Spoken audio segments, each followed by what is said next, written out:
저는 이제 많은 분들한테 얘기를 하는데 대부분 받으시는 분들한테는 안 받으시는 게 좋다. 세액공제는. 그러니까 그 세액공제라는 혜택 자체가 한 15%, 16.5% 지방세 포함해서 돌려받기는 하는데 그 세금을 감면해 주는 게 아니라 나중에 내야 되잖아요. 연금소득세로. 근데 그게 뭐 조삼모사고 돈이 많이 불어나면 즉 지금 세금을 받아가지고 그걸 잘 굴려가지고 나중에 뭐 조그만 세금으로 내면 그게 더 이득 아니냐라고 계산을 하시는 분들이 있는데 저는 이거의 가장 치명적인 단점이 뭐라고 생각하냐면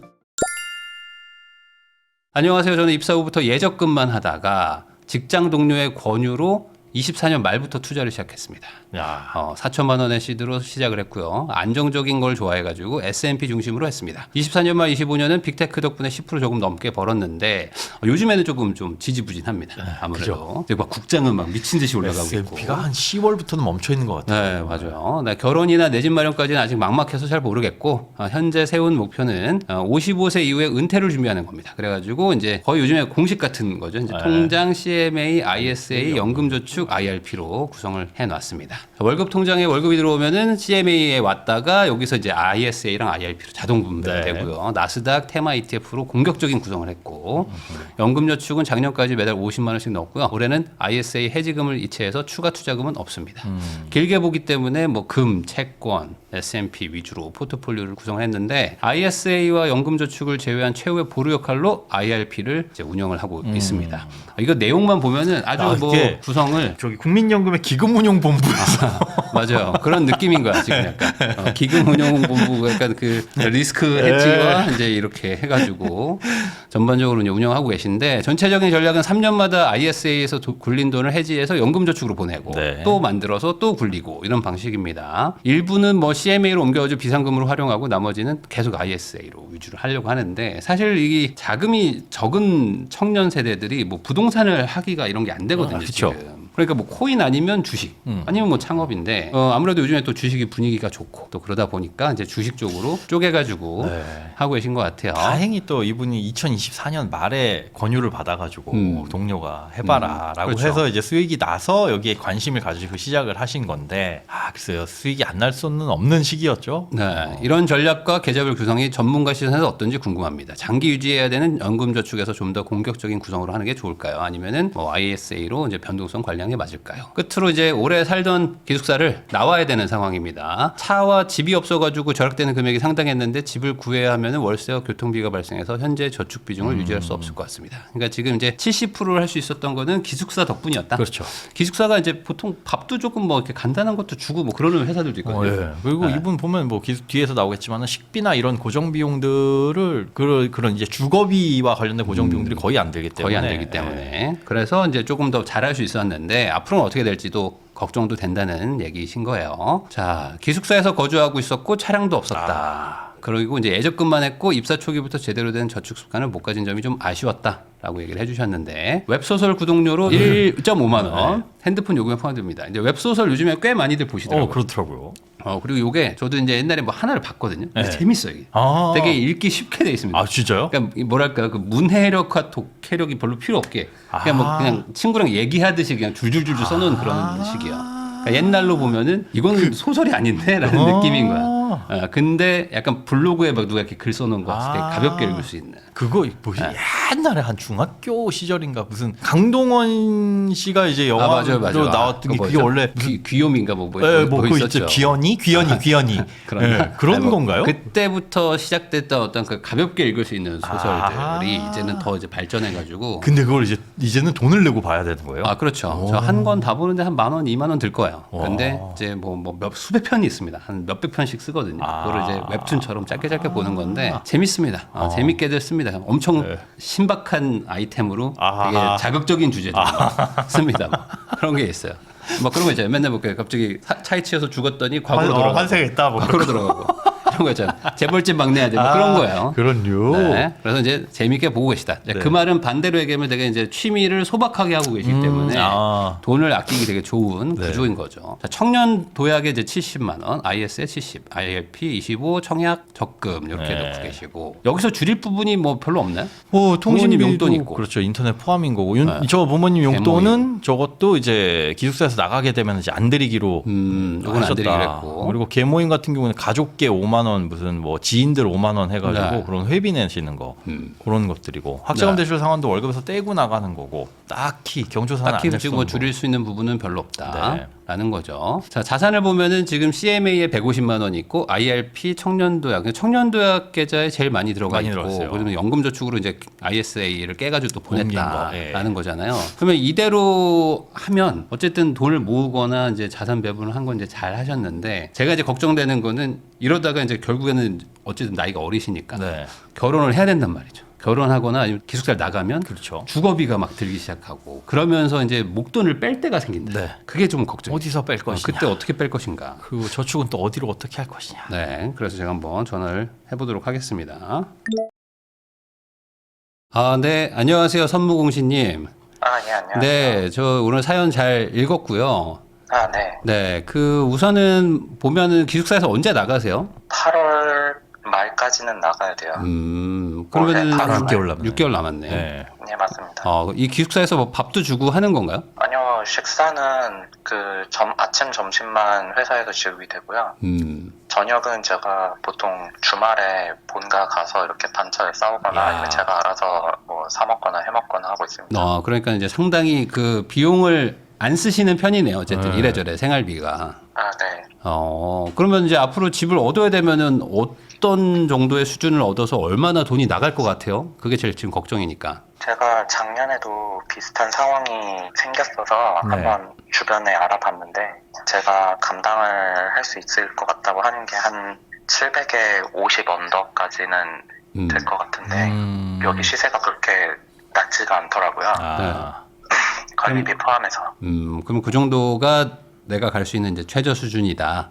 네. 그래서 이제 엄마한테 30만 원 주던 거 그 용돈 이제 안 주고 그럼 20만 원 네. 추가로 해가지고 거기로 이제 간다. 그러면 네. 이제 교통비나 이런 것도 들지 않겠어요? 네, 그럴 확률이 높아서 지금 네. 그 회사에서 가까운 데를 하거나 그럼 걸어서 출근할 수 있거든요. 네. 아니면 이제 인프라가 좀 있는 데를 가서 대중교통을 쓰거나인데 사실 둘 중에 어느 거를 할지 아직 못 정했어요. 둘 다 장단점이 너무 심해서. 아. 그 회사가 좀 이렇게 외진데 있나 보죠? 뭐 예, 조용한 데 있어요. 예. 아, 좀 외진데 공단 근처에 있어서. 네. 아. 근데 지금 또 아직 뭐 이렇게 나이도 뭐 네. 아직 그렇게 뭐 33살. 많으신 건 아닌데 이제 결혼도 하시고 뭐 이럴 마음도 있으신 거죠? 결혼은 아직 생각하고 있지 않습니다. 그러니까 결혼을 안 할 거예요? 난 평생 안 할 거라는 생각이신 거예요?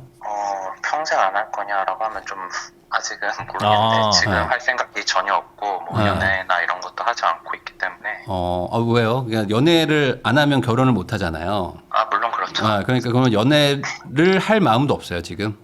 예, 그냥 관심이 없는 거죠. 뭐 아. 하면 잘 교제하는 사람들 많은 건 아는데 그냥 관심이 없는 거죠. 그럼 나중에 관심이 생기면 나중에 후회할 수도 있잖아요. 물론 그때는 그때 제가 하겠죠. 왜냐면 지금- 이게 내가 하고 싶다고 해서 할 수 있는 게 아닐 수도 있거든요. 네. 나중 되면 네, 나이를 더 맞아요. 먹으면. 왜냐면 이제 지금 비용으로는 사실 뭐 이렇게 크게 더 줄일 만한 게 뭐 많이 없어 딱히 보인다고 없어요. 해주셨잖아요. 근데 이제 앞으로 뭔가 내가 뭔가 결혼을 하고 뭐 아이도 낳고 뭐 이럴 마음이시면 그러니까 플랜을 좀 다르게 세우는 거고 난 솔직히 그럴 마음이 전혀 없다. 나 그냥 혼자서 그냥 조용하게 뭐 그냥 회사 집 왔다 갔다 하면서 그냥 소박하게 사는 게 뭐 꿈이다라고 하면은 또 이제 얘기가 달라지는 거니까. 지금은 그러니까 혼자서 이렇게 조용하게 사는 게 좋은 것 같아서 네. 굳이 연애를 해야 될까 싶은 생각이 있거든요. 일단 거기가 외진 곳이라고 했잖아요. 아, 예, 맞습니다. 예, 예. 그래서 사람을 만날 수 있는 기회도 없는 거 아니에요? 그것도 있는데 뭐 여기 다니는 분들이 뭐 연애 안 하시는 분들이 그래요? 없는 건 아니니까 다 자기 나름인 건데. 네네. 전 그 환경을 여쭤보니까 혹시나 이직을 하게 될 가능성도 있는지. 이 회사는 네. 오래 다니면 뭐 이렇게 연봉이 쭉 올라가는 그런 구조인가요? 연봉이 조금씩 오르곤 있는데 제가 이직을 생각을 하고 있고요. 아. 그런 거랑 상관없이. 그러면 언제쯤이에요? 이직을 한다면 빠르면 언제, 늦으면 언제? 사실 빠르면 올해 8월 전까지 이직을 하고 싶고요. 네. 늦어도 올해 말 내년 초에는 하려고 하거든요. 그럼 어쨌든 이직을 하는 거네요. 예, 맞습니다. 그러면 지역이 달라질 가능성도 있어요. 지금 살고 계신 지역에서 이직을 하게 되면 아예 다른 곳으로 이사 가는? 그럴 수도 있죠. 그러면 지금 집을 그럼 구하는 집을 얻기가 게 너무 어렵다. 네. 네, 지금 아. 그것 때문에 어떻게 해야 될지 회사랑 좀 더 얘기를 해서 네. 이거를 조금만 연기를 해달라고 해야 할지 아니면 왜 그냥 굳이 왜 8월이에요? 지금 이직하면 안 돼요? 네. 그게 지금 이직을 준비한 것도 있는데 8월 전에는 제가 기숙사에 나가야 되니까 그 전에는 이제 최대한 빨리 이직 준비를 하지만 그때 전까지는 이직을 하고 싶다는 거죠. 그러면 언제든지 뭐 예를 들어 내일이라도 갈 수 있으면 간다? 네, 맞습니다. 아하. 그래요. 뭐 그거는 좋은 것 같아요. 뭐 이직을 하겠다는 마음이 있다면은. 왜냐면 이게 집이라는 거는 결국에는 이제 거주지기 때문에 내가 어쨌든 출퇴근하는 어떤 그 위치가 정해져야 그래야지 집을 얻을 수 있는 거고. 뭐 결혼을 해야 사실 뭐 거주지도 하나씩 이제 매수도 하는 거고 그런 거라서 이게 안정해지면은 이제 반대로 이제 계획을 세우기가 참 애매하긴 해요. 집 얻었다가 뭐 2달 만에 다시 또 빼고 나올 수도 있고 막 이러잖아요. 네, 맞아요. 그래서 굳이 뭐 8월이라고 이렇게 얽매이지 마시고 뭐 3, 4월 정도를 목표로 차라리 더 빨리 그렇죠. 하려면. 이직을 하는 게 차라리 낫죠. 왜냐면은 뭐 나중에 기숙사가 뭐 그렇게 중요한 건 아닌데 괜히 그 마음이 막 조급해지거든요. 한 번에 맞춰서 이렇게 딱딱 스무스하게 넘어가고 싶은 마음이 있을 거 아니에요. 괜히 이사 2번 하고 이러고 싶지 않잖아요. 네, 그래서 그거는 좀 더 빨리 좀 하셨으면 좋겠고 개인적으로는 저는 이제 이런 마인드시면은 저렇게 연금저축이라는 그러니까 55세 장기 넘어가지고 상품. 이제 네. 초장기 상품인 거잖아요. 앞으로 20년, 23년 뒤에 돈을 받을 건데 저기다 돈을 이렇게 계속 묶는 게 좋을까 어떻게 보세요? 저 일단 세액공제를 받으실 거죠. 예. 네. 세액공제를 받게 되면 저는 이제 많은 분들한테 얘기를 하는데 대부분 받으시는 분들한테는 안 받으시는 게 좋다. 세액공제는. 그러니까 그 세액공제라는 혜택 자체가 한 15%, 16.5% 지방세 포함해서 돌려받기는 하는데 그 세금을 감면해 주는 게 아니라 나중에 내야 되잖아요. 연금소득세로. 근데 그게 뭐 조삼 모사고 돈이 많이 불어나면 즉 지금 세금을 받아가지고 그걸 잘 굴려가지고 나중에 뭐 조그만 세금으로 내면 그게 더 이득 아니냐라고 계산을 하시는 분들이 있는데 저는 이거의 가장 치명적인 단점이 뭐라고 생각하냐면 연간 받을 수 있는 한도가 1,500만 원으로 제한된다라는 거예요. 1,500을 넘기게 되면 원리금, 그러니까 원금과 이자에게 16.5%를 세금을 내야 되거든요. 엄청난 세금을 내야 되는 거죠. 지금 돌려받은 거에 비해서. 근데 문제는 노후에 그럼 얼마가 필요하냐. 55세 이후에 한 달 생활비 얼마 정도를 예상하세요라고 하면 지금 예상 절대 못하죠. 그럼 희망하세요라고 한다면 얼마 정도 희망하세요? 그 당시 물가 기준으로 300 정도를 생각하고 있거든요. 그 당시로 그러니까 지금 300. 정도의 물가로 300 네. 정도. 그러면은 뭐 네. 그게 숫자가 얼마가 되든지 간에 연간 그럼 3,600을 써야 되는 거잖아요. 네. 희망하는 건. 근데 그렇게 받게 되면 일단 1,500을 초과했으니까 원리금의 16.5%를 토해내야 된다고요. 말씀하신 거는 알겠는데 네. 그게 20년 뒤에도 이게 그대로 유지될지는 네. 저는 좀 미지수거든요. 왜냐하면 한도가 조금씩 계속 올랐는데 아니에요. 조금씩 안 올랐어요. 우리나라는 그런 거 안 올려줘. 우리나라. 이거 24년 만에 예전에 1,200에서 300만 원 오른 겁니다. 네. 1,500으로. 우리나라는 그런 나라가 아닙니다. 네. 그리고 컨셉이 바뀌었어요. 예전에 이게 1,200 한도를 둔 이유는 뭐냐면 24년 지금부터는 28년 전쯤이죠. 요거를 만들 때 야 개인이 연금을 부어가지고 한 달에 100만 원씩이나 받을 수 있는 사람은 부자야. 네. 그 정도면 세금 내야지라는 컨셉이었는데 지금은 어떤 컨셉이냐면 야 그래도 1년에 1,500도 안 되는 연금을 개인적으로 준비한 사람들한테 세금 많이 걷지 말자. 네. 요렇게 바뀌었거든요. 네. 그리고 이게 바뀌어 간다고 하더라도 아주 먼 미래에 그건 긍정적인 거지 우리는 최악의 상황을 대비를 해야 되잖아요. 그래서 저는 연금저축에 납입하는 건 좋아요. 왜냐하면 얘를 납입했을 때 나중에 여기서 꺼내는 돈에 대해서는 건강보험료가 영향이 없거든요. 네. 은퇴하신 다음에는 건강보험료가 진짜 치명적인 약점으로 작용을 하는데 이 계좌에 넣어가지고 굴린 돈에 대해서는 건보료를 매기질 않아요. 네. 그러니까 여기에 넣는 건 좋지만 세액공제라는 그 조금 지금 뭐 100만 원 납입하면 15만 원 돌려받으시겠지만 900만 원 납입한다고 해가지고 많은 돈을 돌려받지는 못해요. 어차피 납입하시는 소득 기준으로 봤을 때 납입하는 세금이 많지 않기 때문에 네. 그러니까 효율도 많이 떨어지고 그러니까 제가 봤을 때 지금 연봉이 아주 높지 않은데 네. 세액공제나 뭐 소득공제 이런 거에 너무 그렇게 뭐 이렇게 의미 부여를 안 하는 게 안 좋아요. 하는 게 좋아요. 네. 차라리 유연하게 쓸 수 있는 용도로 납입을 하시는 건 좋은데 저는 세액공제는 비추. 그리고 이게 또 문제는 사람이 살다 보면 무슨 일이 생길지 모르잖아요. 중간에 집도 사셔야 되고 집은 사실 계획 있으세요? 집은 나중에 한 40대쯤에 하나 살고 싶긴 한데 네. 아직 뭐 지역이나 제가 터를 잡고서 아직 못 정했다 보니까 그거는 아직은 막연하게만 그렇죠. 갖고 있어요. 네. 그럼 이제 집을 살려면 돈이 있어야 되는데 저렇게 세액공제를 받아가지고 연금저축이나 이런 곳에 묻어놓으면 물론 이제 무주택자가 집을 살 때 중도 인출을 할 수 있다라는 건 있지만 그때도 5.5% 세금은 내야 되는 거고 그렇기 때문에 자금이 되게 유연하지 못하게 묶여버립니다. 그러니까 뭐 저는 주식 투자 하시는 거는 나쁘지 않은데 뭔가 이렇게 묶이는 거에 너무 지금 그 많은 재산을 넣는 거는 좀 반대예요. 저는 개인적으로는. 특히 그게 뭐 세액공제나 뭐 소득공제라는 것 때문에 넣는 거는 별로 좋지 않다. 왜냐면 특히 이제 아까도 잠깐 말했듯이 결혼을 뭐 안 하신다고 생각도 있다고 했는데 알 수 없거든요. 인생 진짜 알 수 없거든요. 네. 그렇기 때문에 갑자기 목돈이 필요할 때가 꼭 올 거예요. 네. 살다 보면. 그리고 내가 결혼은 안 했는데 그냥 내 집에서 살고 싶을 수도 있잖아요.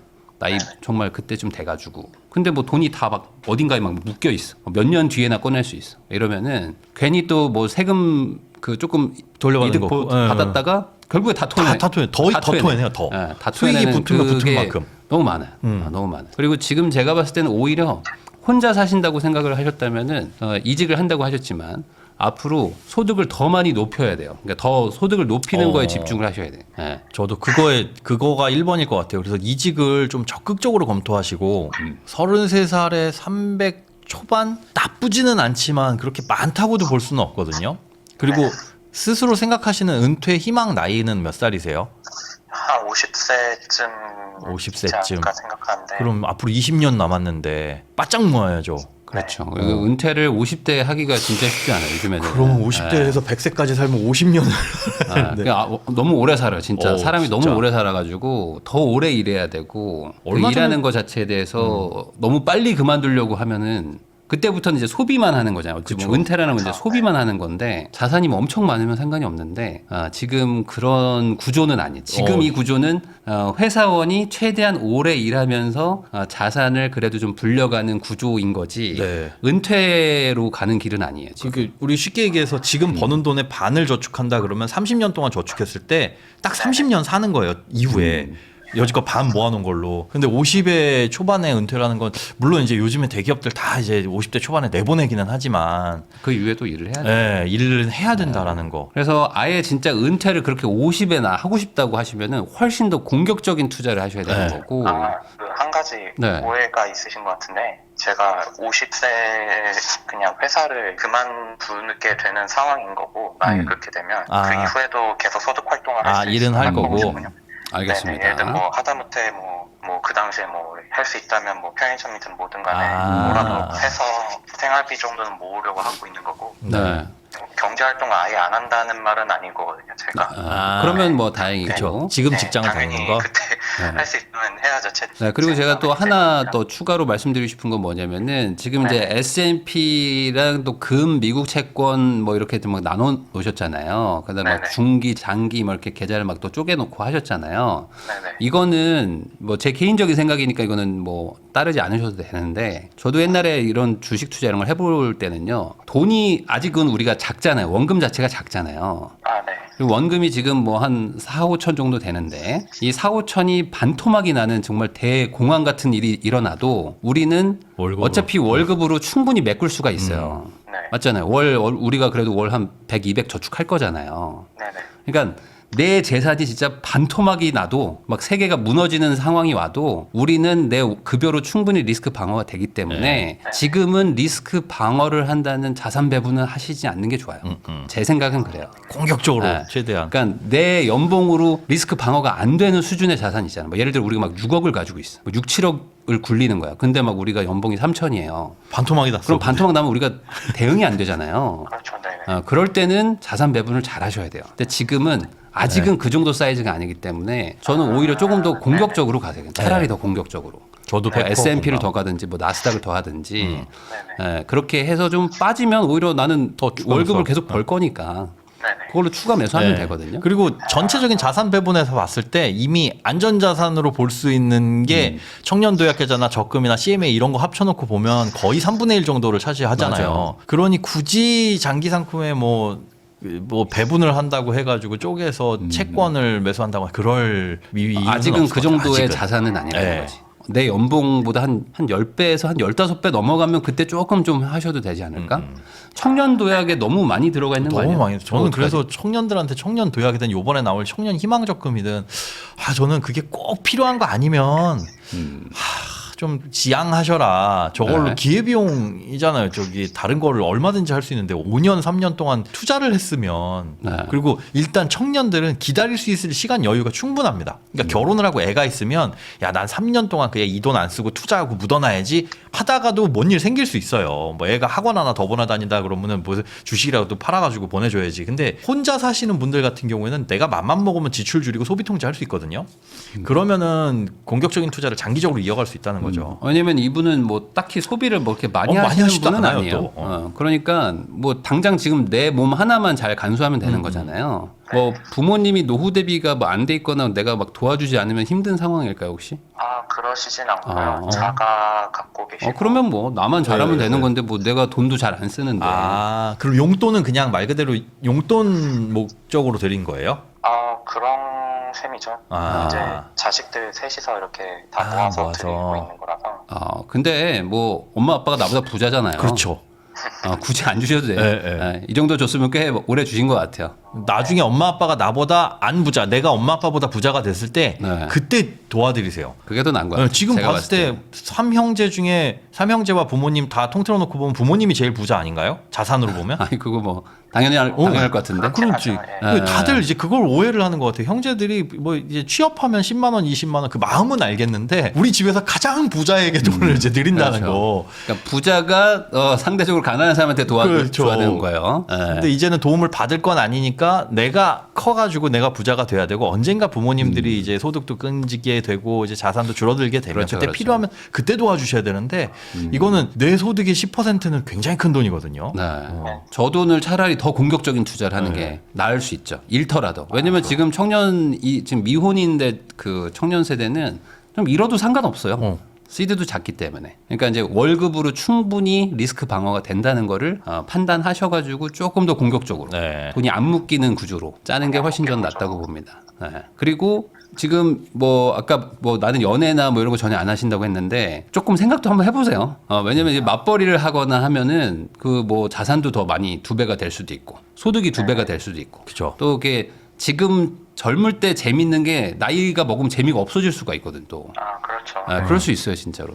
그래서 나는 지금도 충분히 만족스러운 삶이다라는 거는 한 10년, 20년 지나면은 조금 안 될 수도 있어. 그래서 남들처럼도 한번 좀 살아보는 것도 전 나쁘지 않다라는 생각이 좀 듭니다. 그리고 이직은 마음을 지금 어쨌든 올해 안에 이직을 하신다라고 생각을 하셨으니까 네. 바로 액션을 취하시는 게 집부하는 데도 도움이 되고 각종 결정을 내리고 골치 아픈 일 이거 지금 그거 변수 때문에 나가게 되면 저축액 줄어들어가지고 맞아요. 이 스스로 생각하시는 포트폴리오도 다 망가져버리고 이래버리잖아요. 그리고 같은 업계로 가시는 거예요? 비슷한 업계도 상관없고 어차피 제가 하는 일이 구매 직무라서 그 산업에 대한 이해만 있으면 어디든 상관없고. 근데 제가 봤을 때는 어쨌든 그래도 업황이 중요하니까 앞으로 회사의 어떤 미래를 좀 보고 가능하면 좀 이렇게 소득을 좀 늘릴 수 있는 길로 좀 많이들 가셨으면 좋겠어요. 너무 이렇게 안정적인 거거나 연봉을 안 오르는데 일이 좀 편한 거 이런 걸로 가면은 별로 그게 좋지 않은 것 같아. 차라리 돈을 더 벌더라도, 그러니까 빡세더라도 돈을 좀 벌어야 됩니다. 청년 때는. 그리고 저축을 시작하신 지 본격적으로 투자하신 지가 얼마 안 됐다고 하셨잖아요. 일하신 지는 6년인데 근데 6년 일하신 거 치고는 그렇게 많이 모은 건 또 아니거든요. 생각해 보면 약간 그 조금 더 많이 벌어서 조금 더 많이 저축한다라는 생각을 꼭 가지고 조금 더 공격적일 필요가 예. 있을 것 같아요. 제가 봤을 때는 이 정도 속도로 가는 거는 우리가 원하는 약간 그 길로 가기가 조금 속도가 좀 느린 것 같아요. 네, 혹시 질문이나 궁금하신 거 있으실까요? 그러면 지금 이 구조를 좀 어떻게 수정을 하는 게 좋을까요? 저 연금저축 어떻게 하죠? 저는 연금저축이나 IRP 넣는 것도 괜찮은데 IRP보다는 연금저축에 더 힘을 기울이셔라. 왜냐하면 IRP는 부분 해지가 안 돼요. 담보대출도 안 되고 돈이 중간에 필요하면 저거는 그냥 깨려면 깨야 돼요. 하신다면 연금저축에 납입하는데 연금저축에 납입하는 것도 세액공제는 안 받으시는 게 저는 나중에 후회 안 한다. 제가 받아봐서 그렇고 지금 은퇴하시는 분들 세액공제 소득공제 받으셨던 분들이 이거에 발목 잡혀가지고 제일 많이 후회하세요. 진짜로. 한 달에 150씩 꺼내 쓰는 게 말이 되냐. 그렇죠. 이게 내가 필요한 돈은 지금 당장에 더 많은 돈인데 그렇게 되거든요. 네. 그러니까 넣으시는 건 좋은데 저기서 자유롭게 투자하고 넣는 동안에는 세금 없이 투자할 수 있잖아요. 네. 세액공제는 받지 말고 하시고 그 다음에 만약에 돈이 필요할 때는 원금 부분은 비과세로 인출할 수 있고 이자 부분도 16.5%만 딱 분리과세 돼요. 이게 나중에 불어나가지고 뭐 2천이 넘어가도 종합과세 안 되고 건보료도 영향 안 미치고. 그러니까 세액공제를 차라리 안 받고 그런 식으로 불리는 게 중간에 유동성도 확보된다. 네, 청년 도약 계좌는 조금 저라면 줄일 거예요. 저라면 저 돈이 만약에 지금 해보셨잖아요. S&P나 아니면 그거 안정적이라고 말씀하신 S&P나 이런 곳에 들어갔었더라면 얼마나 아까워요. 저 돈이. 맞아요. 그렇긴 하네요. 네. 그러니까 지금은 좀 속도를 좀 높이고 그리고 이제 지수 투자를 한다는 거는 결국에 내가 신경 쓰고 싶지 않은 거거든요. 그러니까 맞아요. 여기 자산 투자에 너무 신경 쓰지 마시고 그냥 기계적으로 넣고 본업 열심히 하셔가지고 소득을 많이 늘리는 쪽으로 지금 30대 초반이니까 그렇게 해야지만 미래에 조금 더 나은 결과가 나올 것 같습니다. 무슨 말씀인지 알겠습니다. 네. 네. 사연 보내주셔서 감사합니다. 네, 감사합니다. 고맙습니다.